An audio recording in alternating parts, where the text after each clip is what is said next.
Silahkan. Dan untuk pemateri, jika pertanyaannya sudah menemukan jawabannya. Baik, di sini saya akan menjawab pertanyaan dari saudara Nabil ya. Pandangan Islam menurut tentang sistem ekonomi kapitalis dan komunis ya. Gitu ya Mas Nabil.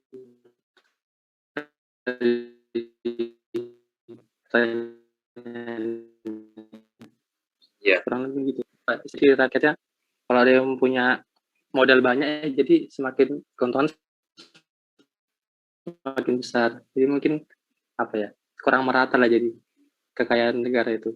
Nah sedangkan komunis itu harta individu itu buat semuanya, buat seluruh negara. Jadi mungkin ada yang capek-capek kerja, capek-capek bikin usaha sendiri, tapi ujung-ujungnya malah setara dengan yang lainnya, mungkin yang agak-agak kurang kurang kerjanya lah sebenarnya. Nah, dalam Islam sendiri tuh mengambil kayak di tengah-tengahnya gitu. Nah, sistem ekonomi Islam itu identitas yang berbeda dari dua-duanya. Nah, kalau yang satunya itu tadi, jadi kalau kamu makin rajin makin kaya, sedangkan satunya lagi pokoknya disamaratakan semuanya, jadi kayaknya kurang adil gitu kan.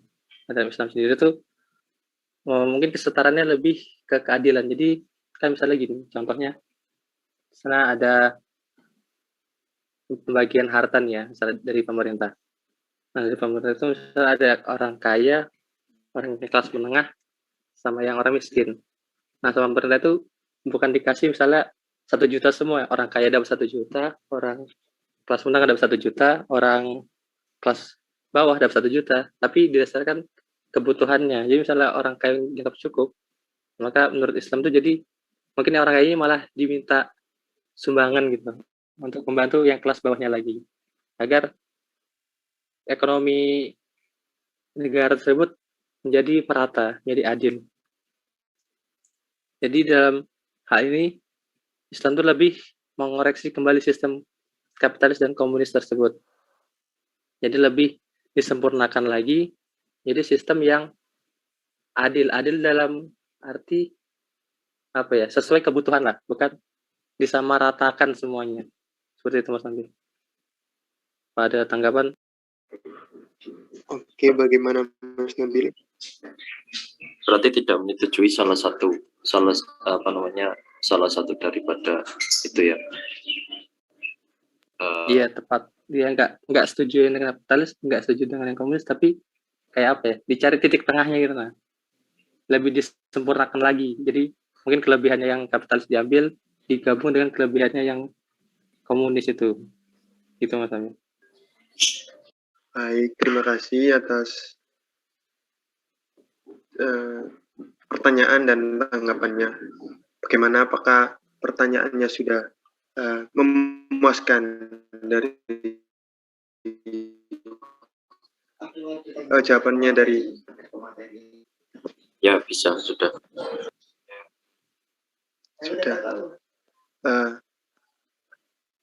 Silakan, ini pertanyaan terakhir. Silakan jika ada yang mau bertanya. Kalau tidak ada yang mau bertanya, saya kembalikan ke pemateri atau saya kembalikan ke Ustadz Rohibin langsung. Silakan, satu pertanyaan lagi.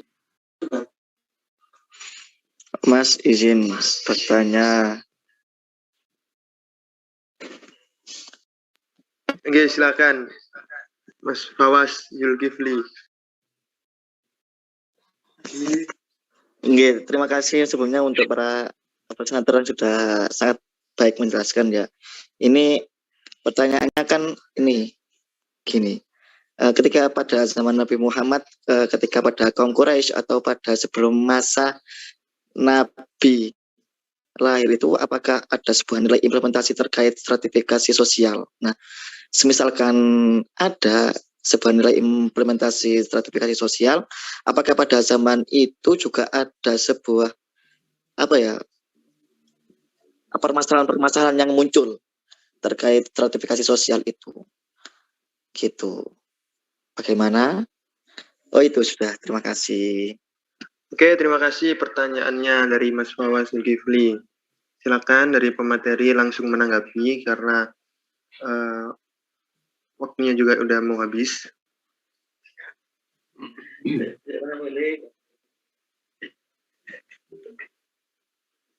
Silakan bagi para pemateri atau teman-teman yang lain jika ada yang mau menanggapi pertanyaan dari Mas Fawas juga nggak apa-apa, boleh langsung open mic begitu ya. Ya, inti pertanyaannya tadi, apakah ada stratifikasi sosial di zaman Nabi dan apa ada permasalahan-permasalahan yang muncul ketika adanya bila ada stratifikasi sosial pas zaman itu, begitu intinya Mbak. Silakan. Langsung ya, izin menjawab. Mungkin. Iya boleh monggo. Oh, bukan mungkin ya, tapi ada gitu. Untuk implementasi stratifikasi sosial sebelum masa Nabi jelas adanya, di mana itu sebagaimana contoh ketika maraknya perbudakan sebelum Rasulullah lahir begitu. Selain perbudakan juga terkait kaum wanita yang mana sebenarnya kesetaraan gender yang saya maksud tadi adalah termasuk diferensial sosial itu di situ juga ada perbedaan tidak setara gitu gender sebelum Rasulullah menegakkan agama Islam seperti itu. Karena melihat cerita-cerita itu perempuan saat itu lebih dikucilkan, bahkan ketika melahirkan seorang anak perempuan itu malu begitu orang tuanya. Nah, seperti itu menurut saya itu dampaknya yang poin utama yang saya utarakan tadi yaitu mengenai perbudakan dan juga perempuan. Begitu Mas Faras. Bagaimana Mas Fawas? Apakah sudah cukup jawabannya? Apakah masih ada yang mengganjal ataupun apapun itu? Silakan Mas Fawas, bagaimana? Ya mungkin untuk permisalannya dan sedikit memang fundamentanya kan memang cukup real. Cuman ketika ini saya lebih bingungnya ketika pada zaman Nabi itu kan ada banyak kabilah-kabilah gitu. Yang saya ketahui itu kan para kabilah itu juga saling saling mengunggulkan kabilah tersebut dan saling menindas kabilah lainnya. Dan apalagi untuk mencari sebuah kekuasaan itu juga, apakah itu juga termasuk stratifikasi sosial pada zaman Nabi gitu. Untuk kabilah itu sebenarnya masuk sih stratifikasi sosial, soalnya waktu itu dilihat dari cara mereka menyikapi itu kan ada yang lebih tinggi, ada yang lebih disegani dan seperti itu. Namun kalau mungkin itu ada pada zaman sekarang itu sebenarnya tidak baik gitu. Jadi meskipun ada kabilah-kabilah seperti itu seharusnya sama saja gitu disamaratakan dan tidak harus ada lapisan di antara mereka seperti itu. Iya, mungkin cukup. Terima kasih Mbak. Bagaimana Mas Fawas? Cukup. Serius. Oke, terima kasih atas pertanyaannya dan tanggapan dari pemateri juga sangat baik sekali dan sangat memahamkan ke semuanya. Karena waktunya udah sangat mepet ya. Mungkin cukup pertanyaannya dan kita sempurnakan di Ustadz Rohibin. Waktu dan tempat kami persilakan Ustadz, monggo. Assalamualaikum warahmatullahi wabarakatuh. Waalaikumsalam warahmatullahi wabarakatuh. Menarik tema diskusi pagi hari ini yang sudah didiskusikan secara detail oleh adik-adik semua di momentum bulan suci Ramadan ini. Semua puasa, ada yang tidak ya. Ada yang suaranya sampai bisa didengar ya. Bisa Ustaz. Tema hari ini masukan-masukan dari teman-teman tentu menjadi bahan yang harus dipertimbangkan oleh narasumber untuk memperbaiki makalahnya nanti, sehingga makalah menjadi sangat sempurna. Sebab masukan-masukan yang tanpa disadari ternyata juga bagus, sehingga itu menjadi persoalan yang sangat penting untuk diperhatikan. Stratifikasi sosial dalam perspektif Al-Quran dan dalam perspektif teori sosial memang tidak selalu punya pandangan yang sama, sebab Al-Quran itu berbicara tentang ideal normatif. Ideal normatif itu seharusnya dan seyogyanya seperti apa. Tetapi teori sosial itu tidak berbicara tentang ideal normatif, tetapi berbicara tentang fakta empiris.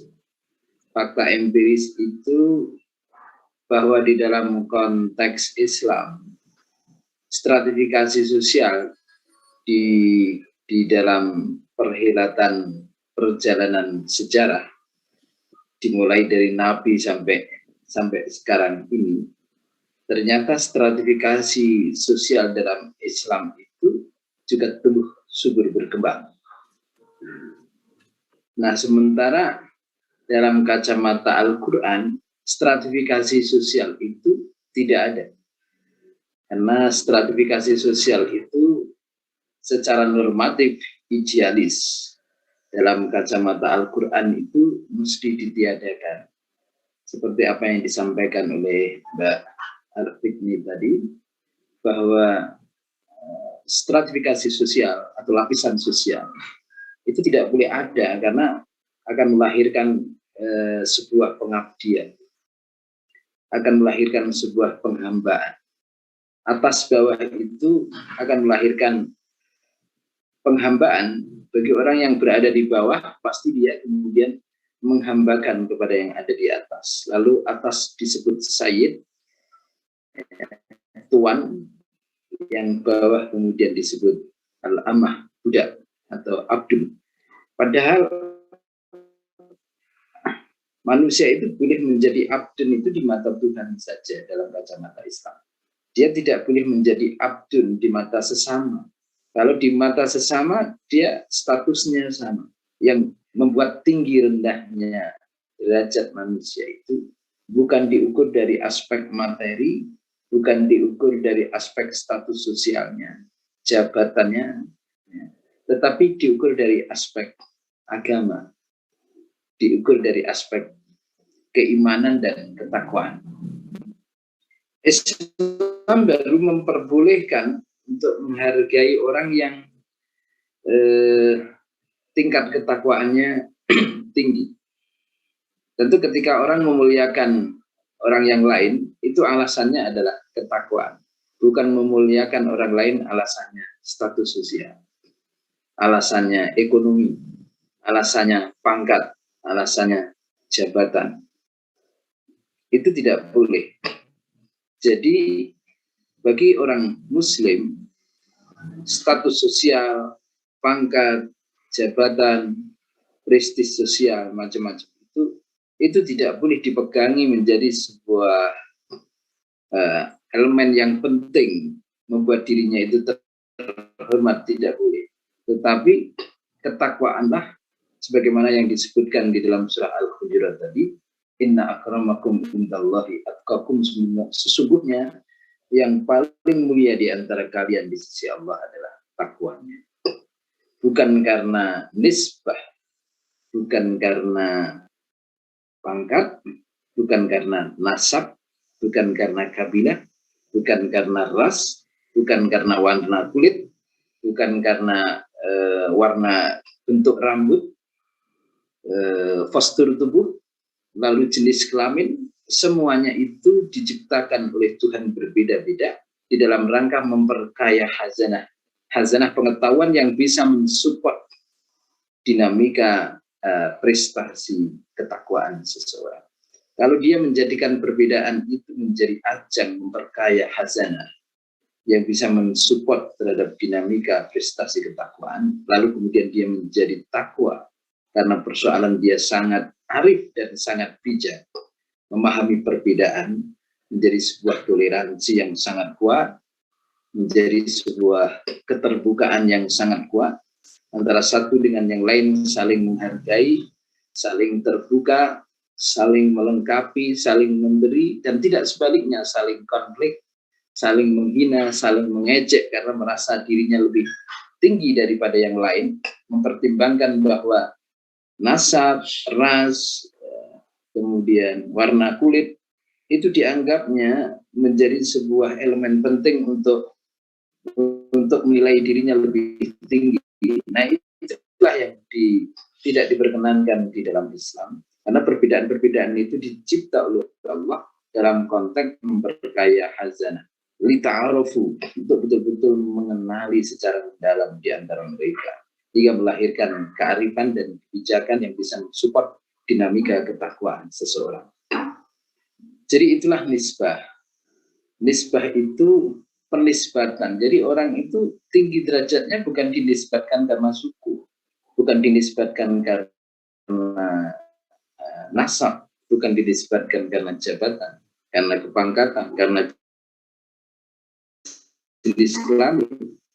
Laki-laki dan perempuan tidak ada fisikal, ya, tetapi dalam konteks nilai di mata Tuhan bukan jadi perbedaan signifikan. Yang menjadi perbedaan itu kalau memang perempuan nilai ketakwaannya jauh lebih tinggi, maka di mata Tuhan wanita jauh lebih hebat, dan wanita boleh menjadi pemimpin karena dia berprestasi. Nah, ini menurut saya dipertajam makalah itu adalah seputar bagaimana menjelaskan tentang respon Islam, respon Quran terhadap stratifikasi sosial, respon teori-teori sosial terhadap stratifikasi sosial, di mana teori-teori sosial selalu mengkonsepsikan dan selalu mendefinisikan stratifikasi sosial itu sebagai sebuah fenomena empiris yang terjadi di kalangan umat Islam. Fenomena sosiologis termasuk juga fenomena historis yang tidak bisa ditolak dan tidak bisa ditepis, bahwa fakta stratifikasi sosial dalam kenyataannya dalam tubuh Islam itu sendiri terjadi. Ada. Karena itu kalau kemudian perspektif orientalisme, dia mengatakan orientalis itu orang-orang barat yang menekuni studi Islam. Dia mengatakan bahwa stratifikasi sosial itu ditumbuh kembangkan oleh Islam. Misalkan dia mengatakan itu, maka saudara harus bisa menjawab. Ya, mesti harus dibedakan bahwa stratifikasi sosial yang terjadi dalam masyarakat Islam dengan stratifikasi sosial yang terjadi di dalam teks Islam. Stratifikasi sosial yang terjadi di dalam teks Islam. Kalau dalam teks Islam, ideal normatif itu, betapapun stratifikasi sosial itu sesuatu yang negatif di mata Islam. Kalau Rasulullah dimuliakan itu karena ketakwaannya. Apa pernah Rasulullah itu membangga-banggakan tentang materi? Materi itu media, dan Rasulullah menyadari betul. Karena Rasulullah pernah berdialektika dengan Tuhan di dalam surah Al-An'am itu, Mbak siapa tadi? Mbak Arul. Ini nanti di nukil itu ayat itu ya, Mbak Mas Abdullah. Tapi sama satunya tadi siapa Mas ya? Jadi itu nanti dinukil. Kuwati wa mafil ard. Milik siapa? Semua kekayaan, kerajaan yang ada di langit dan yang ada di bumi. Renungkan Muhammad, pikirkan Muhammad, hakikatnya, sesungguhnya semua alam semesta yang ada di langit dan yang ada di bumi itu milik siapa? Kenapa Tuhan bertanya Muhammad seperti itu? Agar Nabi Muhammad memahami bahwa seluruh materi yang ada di langit dan yang ada di bumi itu adalah milik Allah. Karena itu dalam kacamata Islam, dalam perspektif Al-Quran, kekayaan apapun itu tidak terjadi dan tidak pernah dimiliki oleh seseorang. Seseorang hanya dititipi oleh Tuhan, amanah. Sehingga dia tidak boleh merubah emosionalnya bahwa dirinya menjadi lebih jaya, lebih hebat, lebih tinggi. Karena itu bukan miliknya. Bukan miliknya. Jadi, liman ma fis samawati wa ma fil ard. Rasulullah tentu ketika ditanya milik siapa itu kekuasaan langit dan kekuasaan bumi, Rasulullah tidak menjawab. Tetapi kemudian ayat itu diteruskan, kul, jawablah Muhammad, lillah. Itu semua kekuasaan yang ada di langit dan yang ada di bumi itu milik Allah. Jadi tidak ada orang yang punya otoritas untuk memiliki. Dia hanya dititipi oleh Tuhan, diberi oleh Tuhan.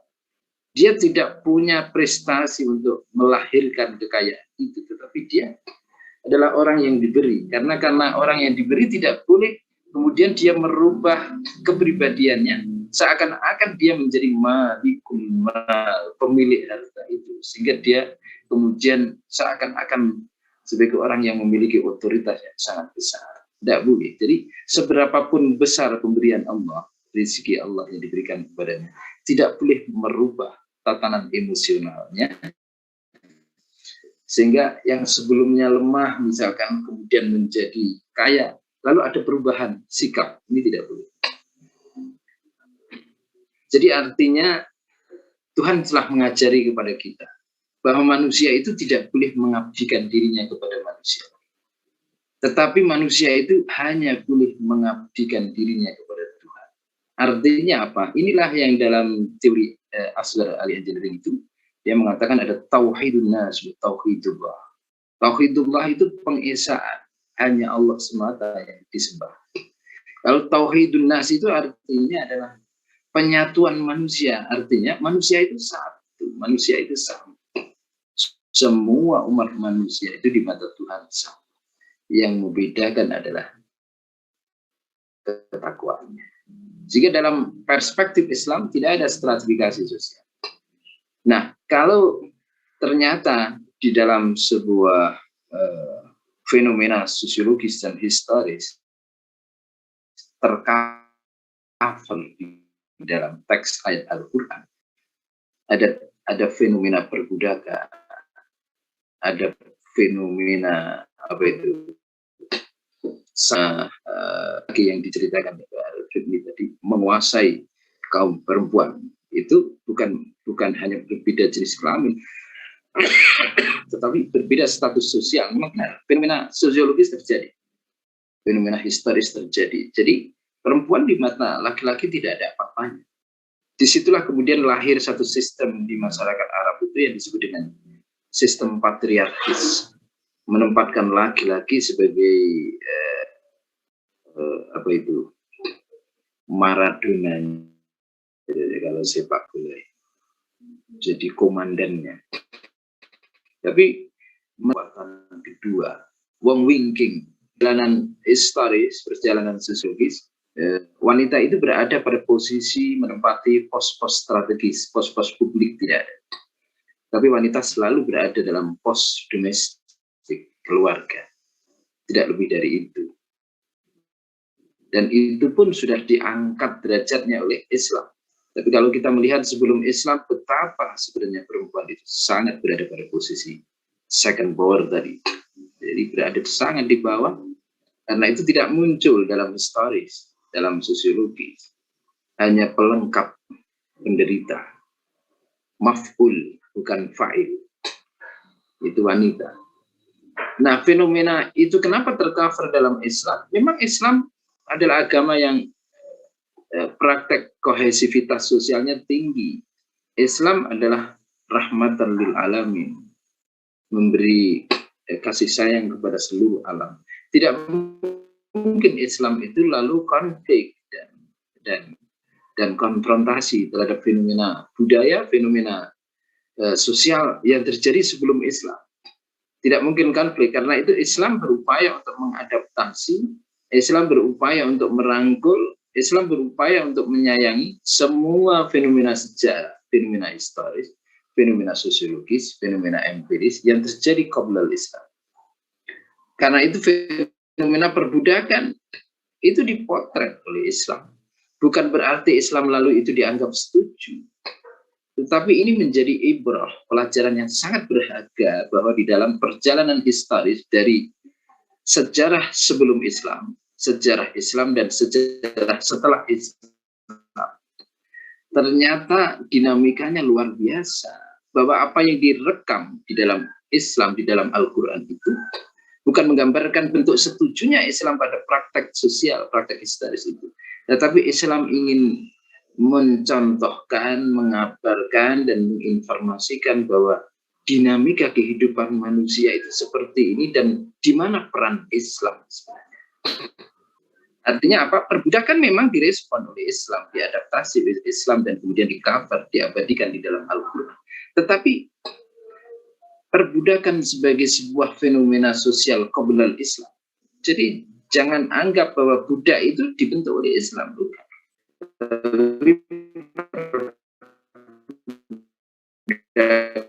Dan itu qabla ratifikasi sosial yang lain. Tetapi Islam punya peran signifikansi untuk melakukan pembaharuan, perubahan formulasi tentang budak. Buktinya betapa usaha Islam untuk memerdekakan perbudakan luar biasa. Buktinya betapa usaha Islam untuk menyamakan derajat budak dengan yang lain itu sama. Memerdekakan dalam konteks menyamakan. Rasulullah bersabda, "At'im kama ta'amta wa albis kama labista." Makanlah kalian, berilah makan kepada budak itu sebagaimana kalian makan, dan beri pakaian budak itu sebagaimana kalian juga berpakaian. Ini artinya bahwa Islam itu sudah membangun, ya, ada benih-benih untuk memunculkan sebuah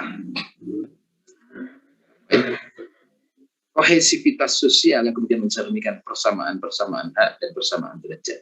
Islam bukan sebagai institusi yang ingin melembagakan secara mutlak perbedaan-perbedaan elitis.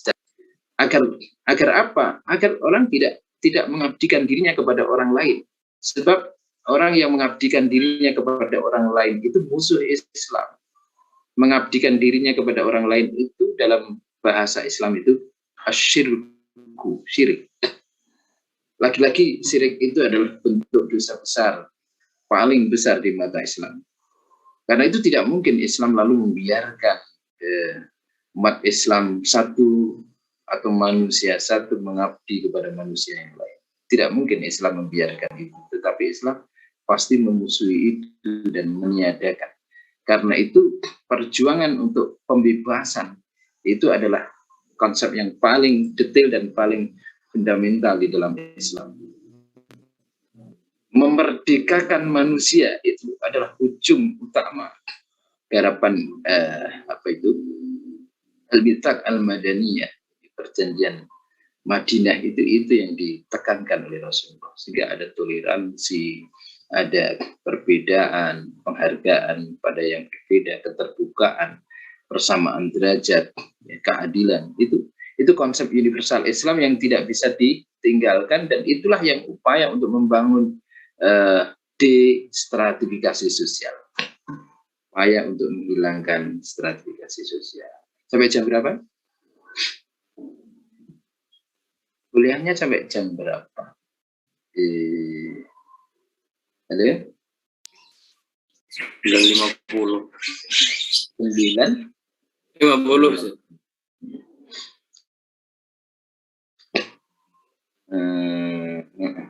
Kalau persoalan kapitalisme, sosialisme, itu memang wajah, ya, wajah dan motif dari paham penguasaan dan penyikapan terhadap materi.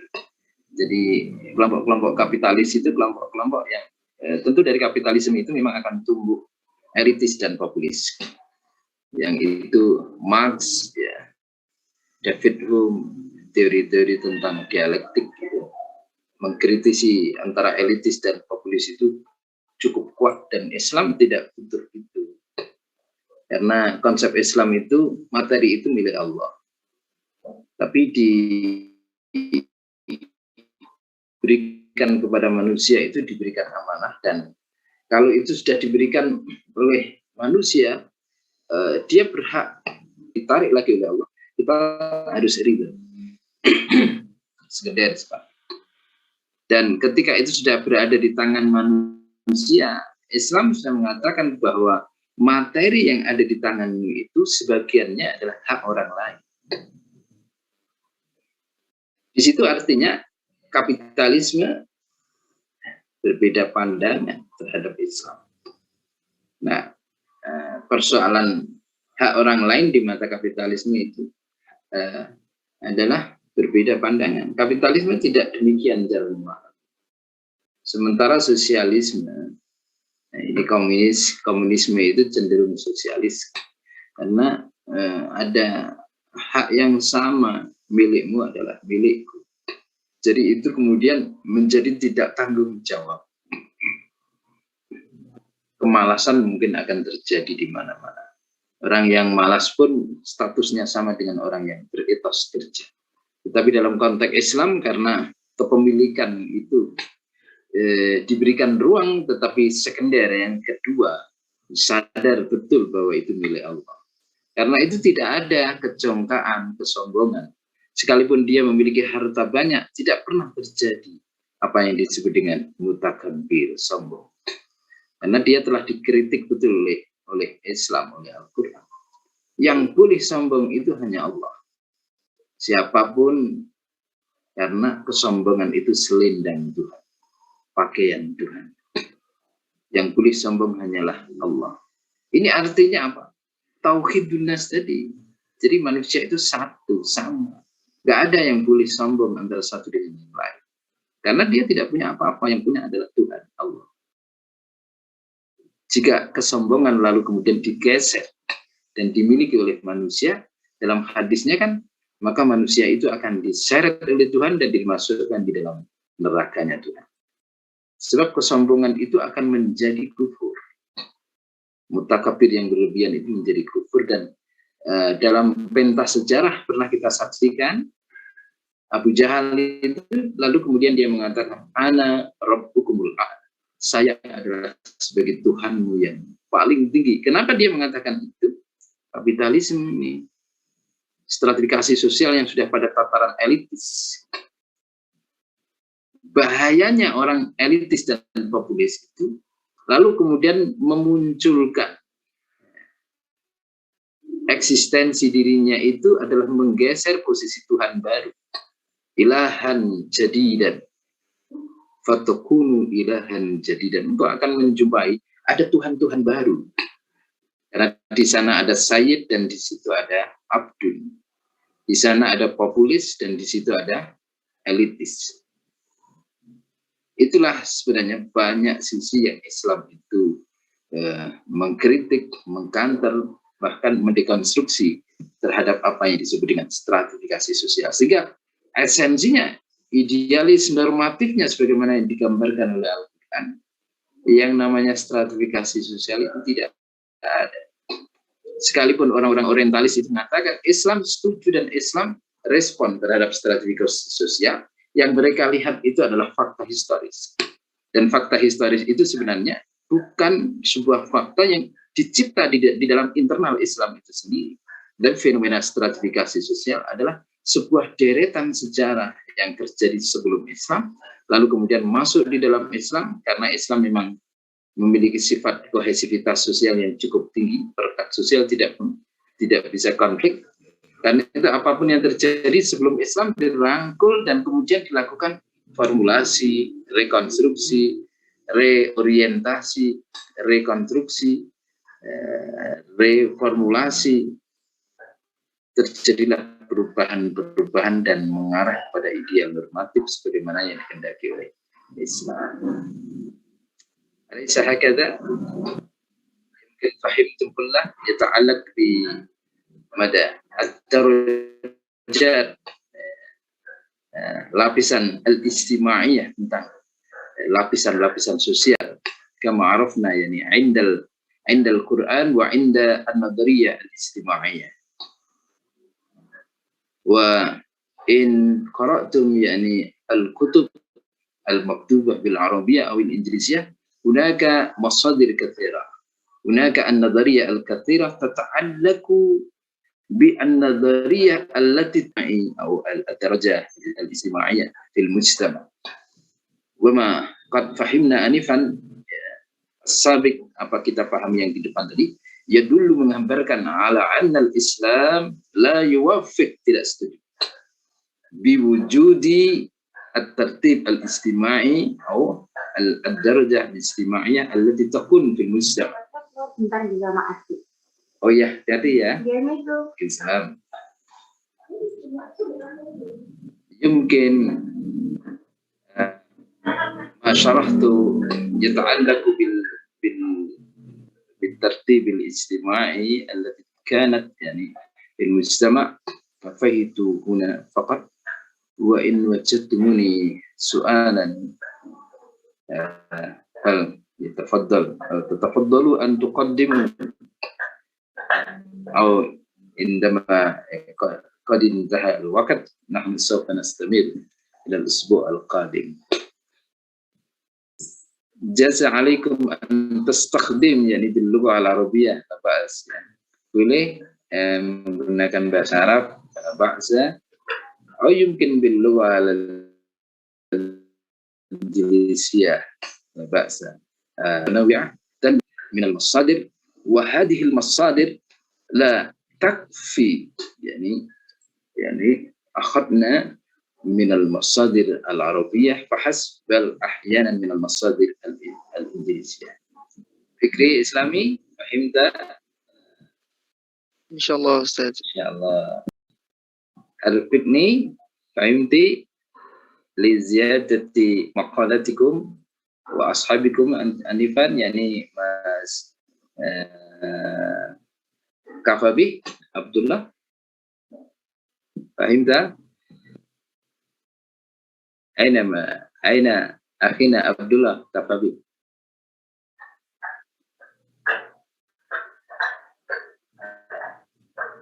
Saya senang sekali diskusi hari ini berjalan dengan bagus, PPT-nya juga cukup bagus.